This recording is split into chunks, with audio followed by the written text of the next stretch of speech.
this is the next to last session that we get to spend together. I have one more, and that'll be next week.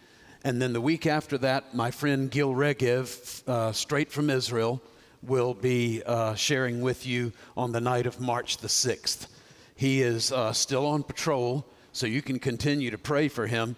The group that he's with is deployed near a site that is very near and dear to our hearts. If I told you the name of it, you would go, oh yeah, read about that in the Bible all the time. He and his buddies in his platoon are responsible for that quadrant, that sector, and for keeping it peaceful and safe.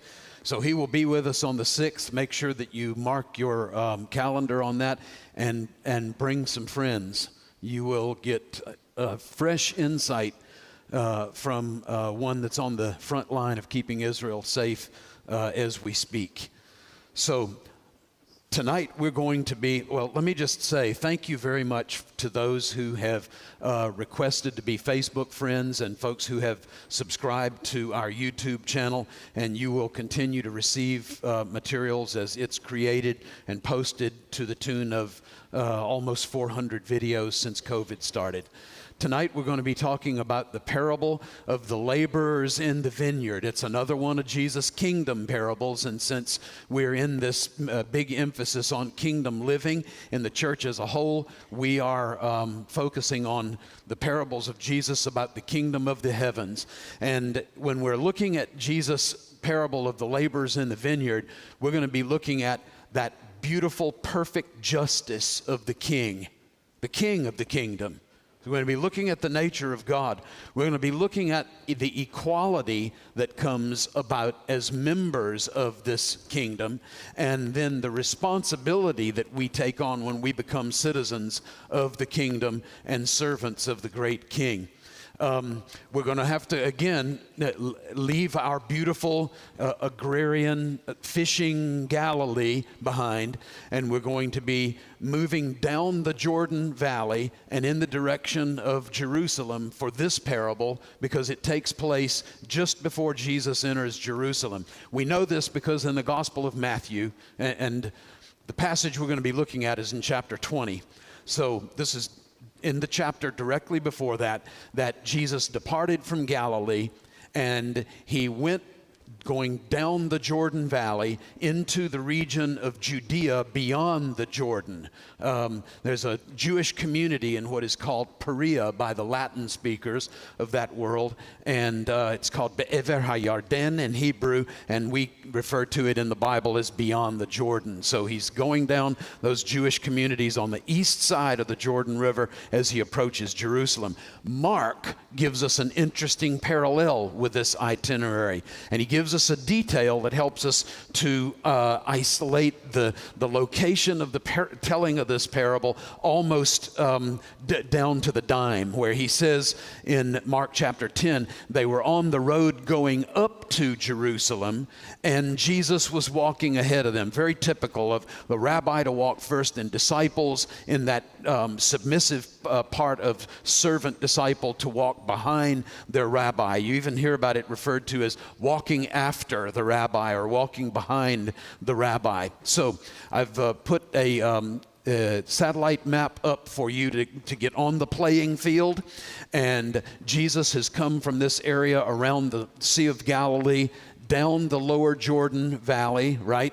And 8 miles before you get to the north shore of the Dead Sea right here, you have this oasis of Jericho. That's where travelers know to turn right and begin heading up this arduous journey where you're gaining about 4,000 feet in altitude in only 17 miles from Jericho to Jerusalem, this ground clutter here. And I outlined it with the big, thick, fat red line. This is the Jerusalem-Jericho Road. Jerusalem-Jericho Road. And so what we want to do is dial in from the big picture into the smaller picture. So here's your picture of Jerusalem from the west looking east. And here you have the Hinnom Valley that stretches around the west side and then the southern end of Jerusalem. You have, of course, the Temple Mount right here on the east side of Jerusalem, the Kidron Valley that we've looked at before, the Mount of Olives that is a big long ridge, not a specific mountain peak, but a big long ridge to the east of Jerusalem. Then you have the Judean wilderness, and in the haze back there somewhere is the Jordan Valley and the Dead Sea and the city of Jericho. Here's an older picture, and I love it because even though maybe the resolution is not as great, this is from some 50 years ago, taken from a plane by a friend of mine. And you see again the Temple Mount and the Kidron Valley and the Mount of Olives. Here's the Russian Orthodox Convent and Church of the Ascension right there. And then after the Mount of Olives, you get this rugged and very dry Judean wilderness or desert that goes all the way down, and you can see this little blue strip, and that's a part of the Dead Sea right there. Everybody able to see that? You dial in on that. By the way, we're going to cover, as we have in previous segments of this particular series, a lot of material. And so have your cell phone ready. If you see something on the screen, feel free to capture that as your interest dictates. What we want to do now is we want to put this into motion, and we have a video. Apologies for the turbulence, but here again we have Jerusalem and the Temple Mount right here with the Dome of the Rock, the Golden Dome in the middle. We have the Kidron Valley. This next ridge is the Mount of Olives. From here you can see the Judean wilderness or desert. You can see the blue stripe, which is also, again, the Dead Sea. And right in the middle, you see this little semicircle of green down there in the Jordan Valley, and that's about a half of the modern city of Jericho. It is an oasis fed by the spring, fed by the spring of Elisha. By the way, here's where I did my first master's degree, Jerusalem University College. It's right there on the lip of the Hinnom Valley, which is the one that's right below us. So hopefully you've dialed into context, and that is majorly important because you can't play Monopoly without the playing board, right? That's our mantra. So the parable of the vineyard, the laborers in the vineyard. Jesus is coming up through that Judean wilderness from the city of Jericho to the Mount of Olives. And in the very next couple of chapters, you'll find him in Jerusalem, Matthew chapter 20, chapter 21. So we're right in between that chapter 19 when he's passed through Jericho. We're in Mark 10 where he's coming up through the wilderness, and we are before Jesus gets to the Mount of Olives. So he's approaching the Mount of Olives and Jerusalem when he says this, Matthew chapter 20, verses 1 through 16. And yes, by the way, that's the longest of Jesus' kingdom parables that we have bitten off for this series. So bear with me as we run where Jesus walked. Thank you. I will take even courtesy laughs. All right. So for the kingdom of the heavens, literal Hebrew, literal Greek as well, only used by the gospel writer Matthew. The kingdom of the heavens, and then you get the language of parable, is like. Because the world of parable is the world of comparison. It's comparing a snapshot of everyday life that everybody's familiar with to something that is maybe less well known because it's not seen quite as easily. It's not tangible. It isn't necessarily completely physical in its fullness, the way that we understand daily life, job, domestic responsibilities, raising kids, plowing, horseshoeing, whatever it is that you're doing in your life. And so the kingdom of the heavens is like, and so now we are in the world of parable. A landowner who went out early in the morning to hire laborers for his vineyard. And when he had agreed with the laborers for a denarius for the day, he sent them to his vineyard. So this is a day's pay for a day's work. He sent them to his vineyard, and he went out about the third hour, and the third hour is 9 a.m. We read about this in Acts chapter 2. It's only the third hour of the day, Peter says. It's only 9 a.m. And these people can't be drunk as you suppose. Acts chapter 2, right? So he went out 9 a.m. and he saw others standing idle in the marketplace. He said, you too go into the vineyard, and whatever's right, I'm going to give you. So they went. In verse 5, again, he went out about the 6th hour, and this is 12 o'clock noon. This is the heat of the day. And then again at 9 o'clock, and this is 3 p.m. And we hear about this in Matthew 27, where Jesus breathed his last and gave up his spirit in Matthew chapter 27 on the cross, and it was, the gospel writers mark it at 3 p.m. The 9th hour is 3 p.m. And they did the same thing. About the 11th hour, now we're at 5 o'clock. And the typical Jewish work day is from 6 a.m. to 6 p.m. And so these guys show up knocking on the back door of the work day. They have 1 hour left to work, 5 p.m. And he went out and found others standing. And he said, why have you been standing here idle all day long? And they said to him, because no one hired us. Do you guys have something called manpower here in Fort Myers? This is what we called it in Richmond, Virginia, where I grew up. It was down under a train trestle. You could go there and you could pick up what are called day laborers. And they work for a day, and you pay them at the end of that day for that day. It is manual, typically manual labor, and these are day laborers. They're hired for one day, and they're paid for that day. If they want to get paid the next day, they work the next day. Why have you been standing here idle all day long under the train trestle in Richmond, Virginia, right?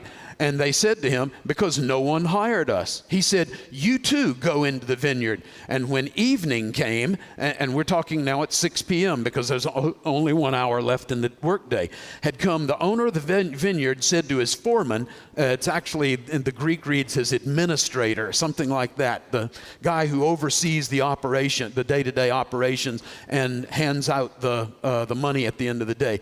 Call the laborers. Pay them their wages, beginning with the last group first.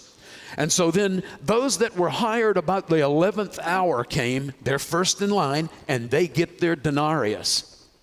They get the exact same amount that the first group was originally made the agreement for 1 denarius. And when those hired first came, they thought that they were going to get more. If the last guys, and they only worked an hour, if they're going to get a whole day's pay, then they are really in for a payday here. And they each also received a denarius. Jesus is instructing you and I about the great King and his kingdom, and our part, the part that we play as citizens of that kingdom. When they received it, they grumbled at the landowner, saying, these men have worked only 1 hour, and you've made them equal to us, who have borne the burden and the scorching heat of the day. But the vineyard owner responds, friend, I am doing you no wrong. Did you not agree with me for a denarius? Take what is yours and go your way. But I wish to give to this last man the same as you. Is it not lawful for me to do what I want to do with my own stuff? Or is your eye envious because I am generous? Thus, the last, you've heard this from Jesus before and in other contexts. Here's homework. Please feel free to take this. The last will be first and the first will be last, and compare it to other context situations where Jesus brings the same message, just using a different word video. How cool is that? He's going to take multiple runs at this because it's so important to him. So let's grab our lenses. Remember, geography and culture and ancient literature and Jesus' Bible, the Hebrew Bible, or what we call the Old Testament, and archaeology and all other kinds of things. Let's start dialing into the realities that Jesus knew very well because he'd grown up in it. As important as that is, that his audience knew very well because they had grown up in it. Does this make sense? Jesus is going to, in his God become flesh, he is going to relate to us right where we are. He's going to speak our language, bringing to us lessons from our world. So the first thing is that it is his vineyard. The vineyard belongs to God. What's the nature of his vineyard? Well, you know what? A lot of people will focus on what I have coded red here. I wish to give to this last man the same as you. And New Testament scholars, just regular old readers of the Bible, have concluded, well, Jesus must have been some form of a socialist or a communist, and it's supposed to be, everything is supposed to be leveled out, and nobody's supposed to have any more or any less, and it is distribution of wages and that kind of thing. And the question is that what we can get from Jesus as a whole? Not cherry picking, but rather taking the full meal deal instead of going through cafeteria style and picking what we like. That's the reason when we were reading through the parable as a whole that some of the words you saw coded in green, the language of money, right? So let's take a look at a few of those green points. Might have missed them before, but we're going to look at them again. The kingdom of the heavens is like a landowner. Oh, that means that people have private property. Whoops. And also, he was able to hire people. So he has a certain amount of capital that he's able to invest. Whoops again. He had agreed with his laborers for a denarius. They're people who are actually going to get paid for services rendered, rather than from each according to his ability to each according to his need. Karl Marx. And so he sent them into his vineyard. Oh, whoops, he's a property owner. He's not just a landowner, but he's an agriculturalist. He's a professional farmer. And he says, and I'm skipping around just a little bit, take what is yours and go your way. That means that those people had worked for a certain amount of money. They'd been given that money, and now it belonged. Are you hearing this? It belonged to them. This is not just in this parable. We'll see it in others as well, that Jesus is not an anti-quote capitalist, an anti-landowner. He's not anti, well, some people own property, but other people do not. Some people are in management and in ownership. Other people are day laborers. Jesus doesn't weigh into that against that at all. Take what's yours and go your way. Then in verse 15, is it not appropriate, lawful for me to do what I want to with what is my own? So there's private property. Or is your eye envious because I am generous? You see, the difference between what's going on here and what's going on in communism is that within communism or in certain socialist regimes is that they require these kinds of donations, quote unquote. This is generosity. This is voluntary. Just absolutely beautiful. By the way, if you look at the early church and you read Acts chapter 2 and you read Acts chapter 4, it says, and nothing was their own, and they sold and gave to each as they had need, etc., etc. What's the difference between that and communism, socialism? It's because it's voluntary. Voluntary, as opposed to mandatory or coerced, required by law. So, is this Jesus only shot at parables or stories or imagery about vineyards and about vineyard owners and that kind of thing? And the answer is no. We get in Matthew 21. It's only a chapter later.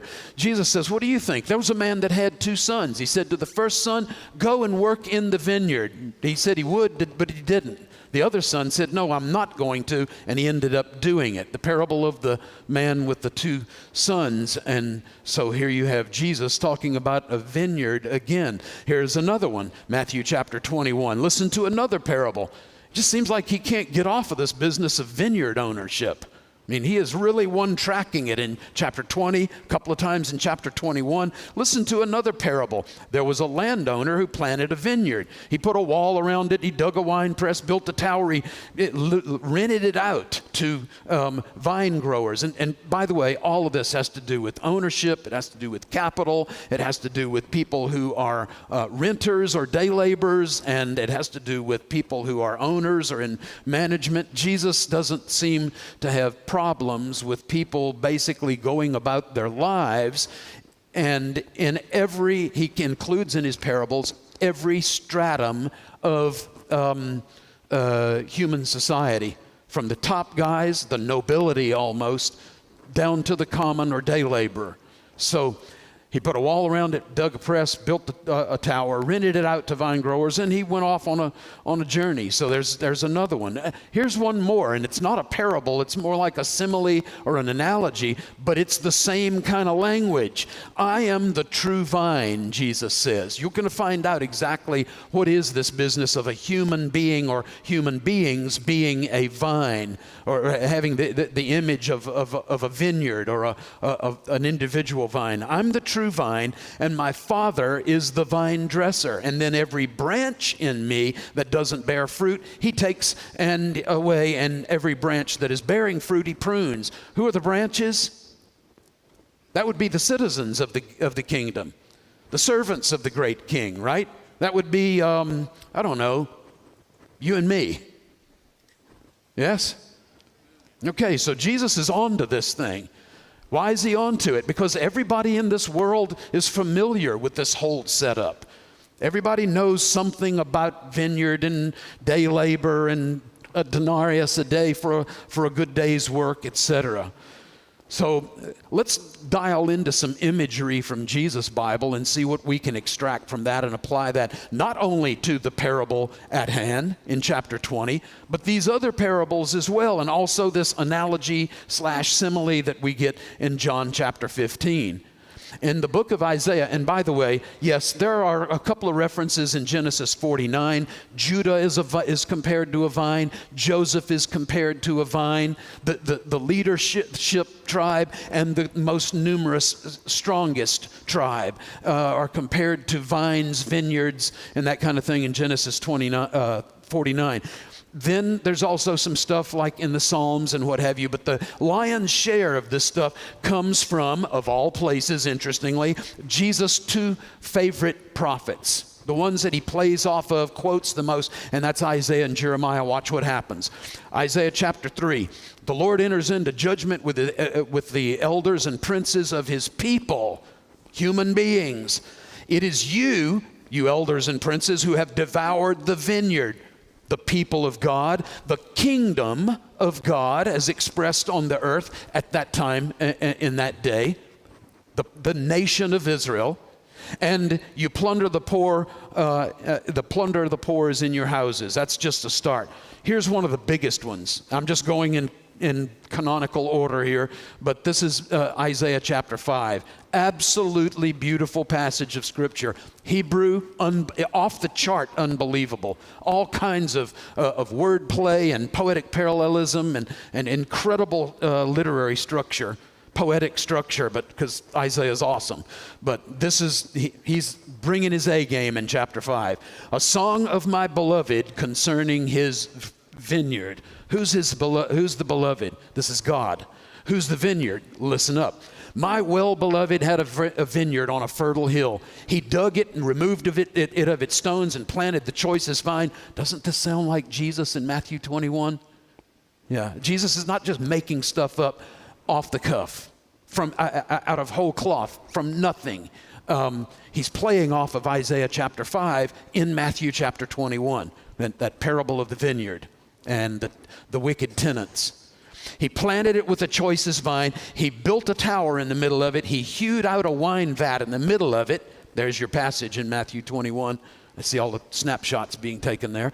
Then he expected it to produce good grapes, but it only produced worthless ones. So now, O inhabitants of Jerusalem, men of Judah, judge between me and my vineyard.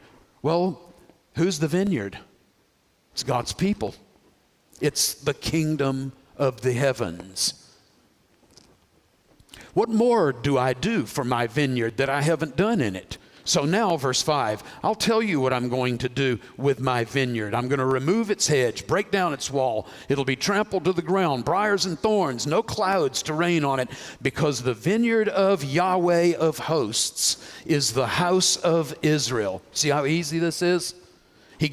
Isaiah gives you the parable, and then he gives you the interpretation, the mashal and the nimshal. We've already talked about those words in previous segments of this this series. And the men of Judah are his delightful plant. So there you have it. It's people, Vineyards in Jesus' Bible are often images of God's kingdom, people who are under his care. Jeremiah as well, not just Isaiah, but you get all kinds of stuff in Jeremiah, and I'm only giving you a few high points on this. There are things called concordances and BibleGateway.com and eSword.net and stuff like that, where you can look these things up for free off of the internet and find every reference in the entire Bible, Old and New combined.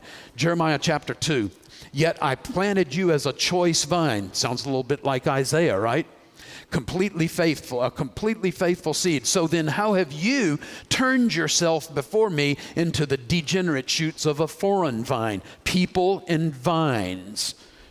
Kingdom of God and vineyard. Do you see where the imagery is coming from? So Jesus is not making this up, and people aren't having to catch up and look up in their dictionaries and stuff like that to track with him, because they're both on the same page. Our goal as believers, our goal as disciples of the Master is to get on the same page with him, right? And it typically is just not that difficult. I'm thankful I chose this area of study rather than math or computer science, that kind of thing. So, yeah, we can do this. Jeremiah chapter 6. Thus says Yahweh of hosts, they will thoroughly glean as the vine, the remnant of Israel. There it is, the remnant of Israel, God, the expression in human form of God's kingdom on this earth, and vines, vineyards, etc. Jeremiah 12.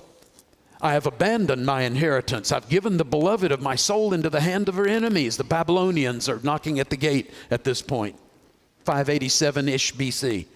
My inheritance has become to me like a lion in the forest. She roared against me. Many shepherds, and these are the leadership, this is the leadership, have ruined my vineyard. They've destroyed God's people. They've created a ruin of the expression of God's kingdom on the earth, misled them, abused them, overtaxed them, oppressed them, etc. Many shepherds, many leaders have ruined my kingdom on this earth. They've trampled down my field, made it etc. Hosea, it's not just Isaiah and Jeremiah, it's in Hosea, it's in the Psalms, it's in Genesis, it's all over the place. Israel is a luxuriant vine. That's pretty clear then, right? So Jesus is playing off of a major theme, and especially in the prophets, that he gets from his own Bible and that his audience shares in common with him, a common touch point. Hiring out day laborers. This is a part of Jesus' parable, right? He's weaving this part into his telling of this parable. The kingdom of the heavens is like a landowner. He went out and hired laborers. So are we getting this in Jesus' culture, or is this something that he's making up? Is this whole cloth just his own creation? It's going to be difficult to communicate to people who are having a hard time keeping up with you. And from what I read in the Gospels, people, when Jesus speaks, they're getting it, right? They're doing the math. They're able to keep up. So we have it in Jesus' Bible. God says this, I'm going to step forward to contend against you who cheat laborers of their hire. There we go. We're already in that world of the hiring of day laborers and the regular daily payment for that labor. In the words of the early rabbis, we get this from the Mishnah onward.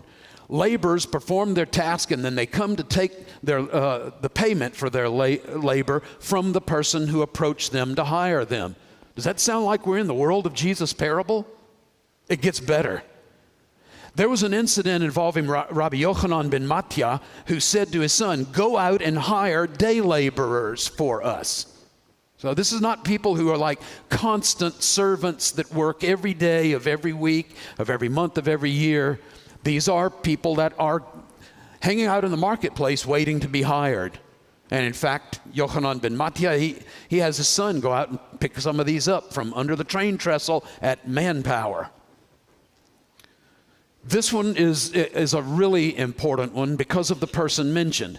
The guy's name is Hanina ben Dosa. He's a miracle-working rabbi from Galilee and from the first century. So this firmly situates this passage and this reality of hiring day laborers. It's not just like, okay, well, we hire day laborers in our world, so that's good enough. Then it must have been a reality in Jesus' day. No, we've got to ground it and root it within the context of the first century and in the land of Israel in Jesus' time.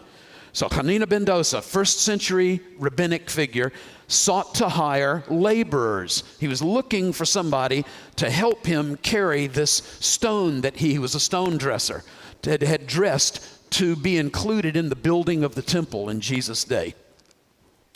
Will you take this stone up to Jerusalem for me? So he's looking to hire day laborers. Here's another example. These are word videos. These are events that take place with a specific rabbinic personage connected to the story. Abba Hilkiah prayed for rain, and God, this is such a cool story. Listen to this. Prayed that God would send rain, and they said to him, the people that had come to beg him to pray, we know the rain has come because of you.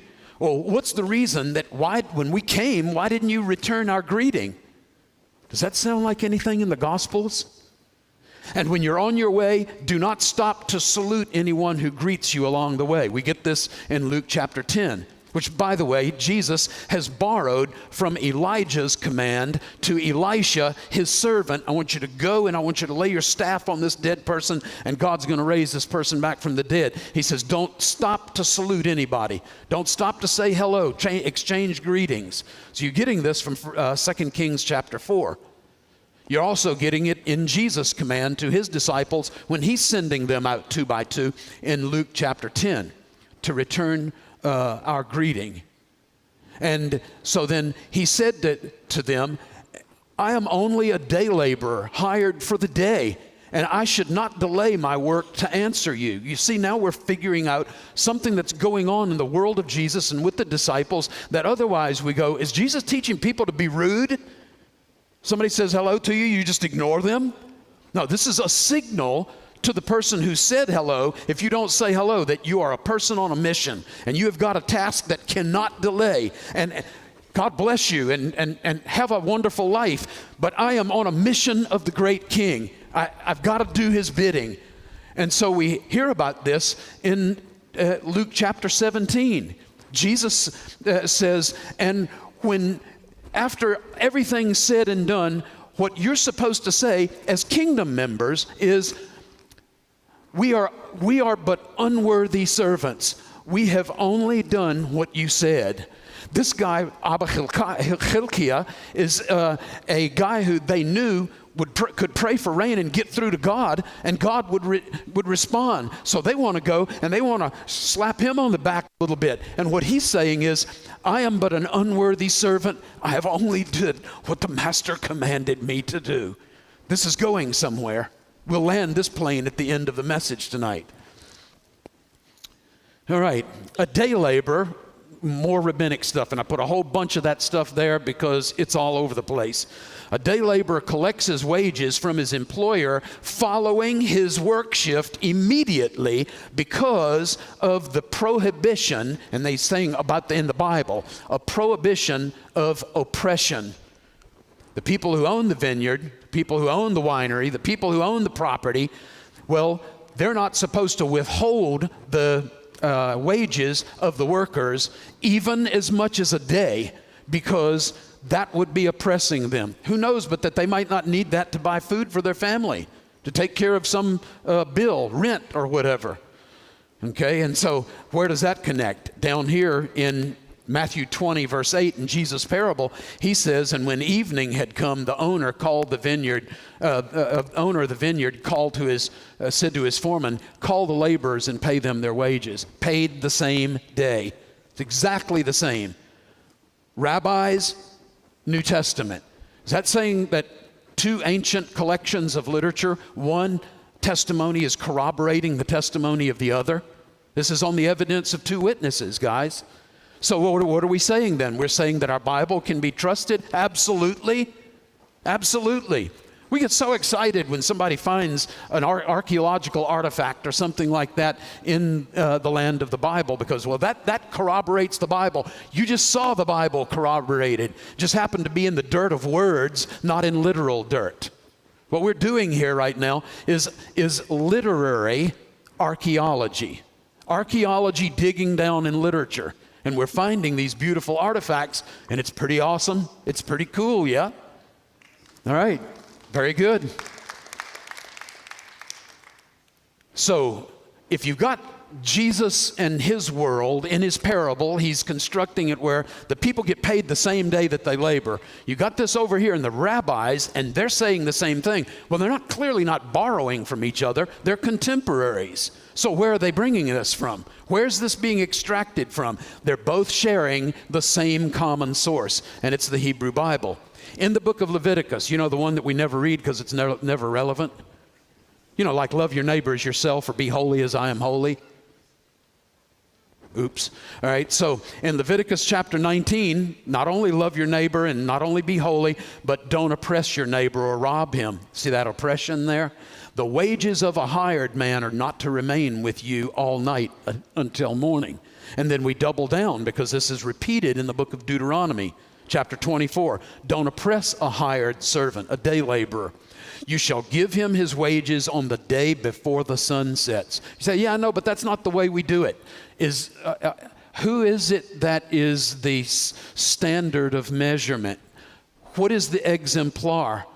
Is it the Bible, or is it the way that things are done in our day because of convenience or because ADP is the one that cuts the checks and you know that they only cut them once a month, et cetera, et cetera, et cetera. I'm just saying there's a principle here that we have to factor into our world, and we don't always have to follow the ways of the world. In fact, it will oftentimes lead us astray. In the New Testament, you say, yeah, but that's just Old Testament stuff, and Jesus fulfilled the law, and so we're not under, blah, blah, blah, et cetera, whatever, yada, yada. But what you get is Jesus' half-brother James says exactly the same thing as an apostle in the New Testament. Behold, the pay of the laborers who mowed your fields, and which has been withheld by you, that's oppressing the day laborer, those wages cry out against you. And the outcry of those who have done your harvesting has reached the ears of Adonai Tzvaot, the Lord of hosts.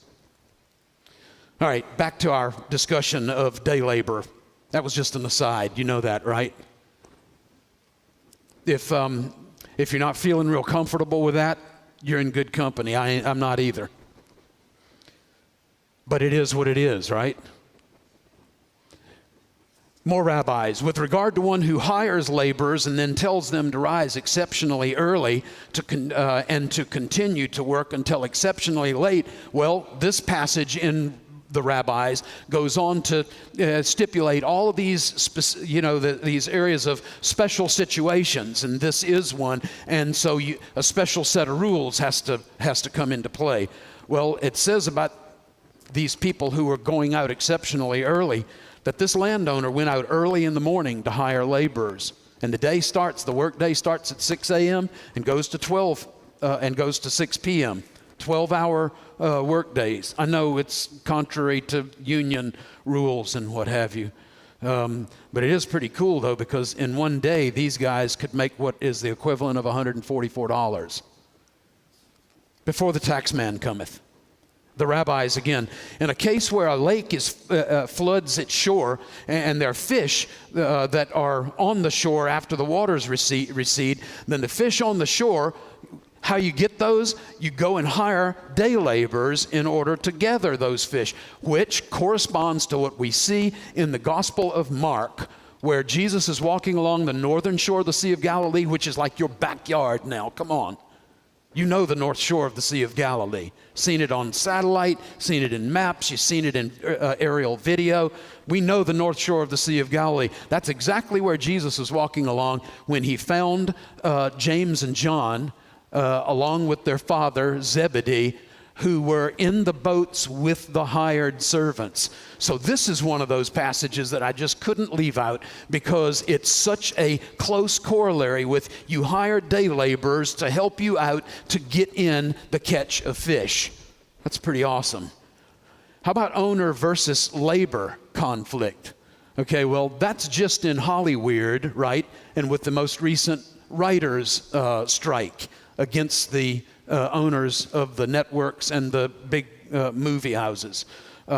No, actually, we can ground and root this conflict between owner and worker in the first century, just like Jesus tells us in his parable of the laborers in the vineyard. It says they grumbled against that landowner, saying, these last men worked only 1 hour, like from 5 p.m. to 6 p.m., and you've made them equal to all of us. And so, where's the equity in that? A complaint by the laborers against the owners. In Bava Metzia and in the rabbinic literature, it says it's preferable for the employer that the hired laborer take an oath regarding his wages so that he knows what he's supposed to pay and they know what they're supposed to pay. So there's got to be some kind of a problem there when you've actually got to swear. Oh, we call it writing out a contract. Interesting. There is a reason for these laborers' grievance in that these laborers who own their own fields say to the middleman, had you not told us that we're hired for 4 dinar, that's like denarius, it's not worthwhile for us to work for so little. You ever hear laborers, unions, etc. say, look, we're not getting a decent day's pay for a decent day's work. This is not something that's new, guys. This goes back to Jesus' parable. It's throughout the works of the rabbis, and so it's consequently a reality in their world. When laborers are paid for the amount of work that they perform, and they have a grievance, wow, there it is right there in the literature. There is a grievance between these two. The employer may hire replacement laborers for a higher price at the expense of the first laborers. And he can pay the other laborers more than he paid the first laborers. That is right in the wheelhouse of Jesus' parable in Matthew chapter 20. If the employer told them that they are hired for 3 dinars, what grievance is there? After all, they knew the conditions that they were under which they were hired. And what grounds for complaint do they have? This sounds a lot like the owner of the vineyard responding to the complaint of the vineyard workers. He said, you agreed for a denarius a day. Did you not agree? Yeah, absolutely. The agreement was made beforehand. The point of the parable. Jesus said that each one of them received a denarius. Here's a picture of one. First century Roman silver denarius. I crunched the numbers, and the minimum wage in Florida is $12 an hour. I understand it's going to go up in September. Cringe. But if you multiply 12 hours times $12, the denarius is equal to about $144 worth of pay per day. Each one received a denarius. He answered and said to one of them, friend, I'm doing you no wrong. Did you not agree with me for a denarius? See, Jesus is talking the economics, even the currency, the money of his day, connected with all of this. Not just agriculture, but also economics. Is it not lawful, the owner of the vineyard says, for me to do what I want to do with my own? Or is your eye envious? The Hebrew, the Greek there reads, if your eye is bad, because I am generous. Do you remember in Matthew chapter 6, in the Sermon on the Mount, Jesus talked about the sound eye and the bad eye. The eye is the lamp of the body. If the eye is bad, then how great the darkness. And he's talking about the good eye is about generosity. It's about people who are willing to go the second mile. But the bad eye is the one who is miserly and stingy and withholds. So watch what happens when Jesus talks about the owner of who was the owner of the vineyard in Isaiah, in Jeremiah? It's God, right? So then the owner of this vineyard in Matthew chapter 20 in Jesus' parable, this is God. The vineyard is the people in his kingdom, just like we heard in the prophets. And so when God is describing himself as, look, I'm being generous. I have a sound eye, a good eye. That means I am a benevolent God. In my kingdom, benevolence is the rule of the day, not stinginess, not miserliness. Isn't that kind of neat? So we're learning in this parable, we're learning about the nature of God. We're learning about the nature of his kingdom. It's a kingdom where you may have just gotten saved. You may have been saved for 60 years. Guess what happens when we all stand before the great king? Even-handed, beautiful, perfect justice. I can guarantee you, we're all going to just be thankful to be invited to the party. We won't have to have the best seat. We won't have to have the biggest plate. We're just going to all be happy to be at the party when it's all said and done. It's so neat that we've learned in this quick 45 minutes that Jesus is the master communicator. He's grabbing from the world of agriculture and economics. He's grabbing from his Bible, from the current world, what was common, what was typical in his society. He's been shown again to be just incredibly in control of his Bible. He knows God's word, and he incorporates that. You know, this Israel and vineyard imagery, God and vine dresser. We've learned so much about Jesus' world just in this one session this evening. We've learned more about the nature of parable as being a snapshot of everyday life. It's not something bizarre. It's not something weird. It's not something off-putting. It's not something completely unknown to his audience. These people are living these realities. The writings of the rabbis showed that. We've learned more about the nature of the great king. He is not a miserly king. He doesn't walk around with his hands clenched. He delights to bless his kingdom members, the citizens of the kingdom. As a result, we're challenged by this parable to do what? To be more like the great king. To fully embrace this business of citizenship in his kingdom. So that we are no longer having to worry about being in competition with somebody else, or somebody else is going to get all of God's goodies. I got to hurry up to him in prayer. I got to do a whole lot more good work so I get in really good with him. That's not the nature of God as revealed in this parable. It's going to all be neat when we're all invited to the same party and we all get the same goodies. We have the same access to this awesome, benevolent God the Father, and it is an awesome kingdom that he's invited us to citizenship in, isn't it? Would you stand with me and let's give him thanks? Father, thank you so much for your goodness to us. Thank you for the beauty of your word. Thank you for its truth. Thank you that you have given us sure and precious promises that are confirmed over and over and over, not just by passages in the Bible, but by stuff in archaeology, by geography, by the stuff that we're reading in these various literatures from the early rabbis. Lord, thank you that you sent a Jesus who was willing to condescend and to get right down on our level, to speak to his generation and to continue to speak to us right eyeball to eyeball. Thank you, Lord, that you didn't speak around us or over us. You didn't try to complicate things, but you're trying to make things accessible to us. Lord, we want to thank you for the privilege of entering even 2,000 years later and 5,000 miles away, the privilege of being able to enter into your world and sit at your feet.